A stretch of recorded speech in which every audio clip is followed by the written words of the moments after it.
Well, I just absolutely love spring in Korea. Every year we have these beautiful cherry blossoms, and it's just everywhere you go, and it's absolutely beautiful. I look forward to it every year. But I couldn't imagine if these trees somehow weren't blooming.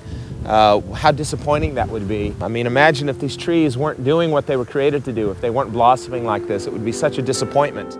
It reminds me of the parable that Jesus told about the barren fig tree, that he said the master owned a fig tree and it was barren. It wasn't producing, it wasn't doing what it was created to do.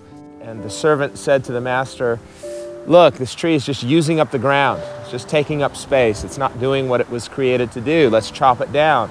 And the master said, "No, let's fertilize it. Let's dig around it. Let's give it one more chance. Let's give it one more year. And if it bears fruit after a year, that's great. Otherwise, then we'll cut it down." When I think about this and think about what Jesus is talking about, he's really talking about his expectation in each of us, because we, like that fig tree, need to be producing fruit and not barren. We tend to think of our life as our own, and yet in the parable of the barren fig tree, we see that from God's perspective, the tree doesn't have its own individual rights.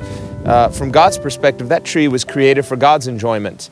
And if it's not doing what it was intended to do, it's just using up the ground and just taking up space. And the same is true with us. If we are not producing spiritual fruit, then from God's perspective, we're just using up the ground.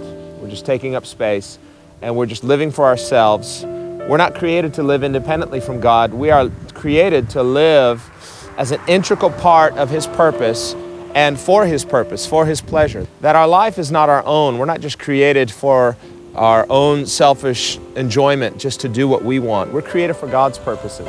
The Bible says it's for His pleasure that we were created. Jesus is telling us that just as with the expectation of the tree to bear fruit, He expects us to bear fruit as well.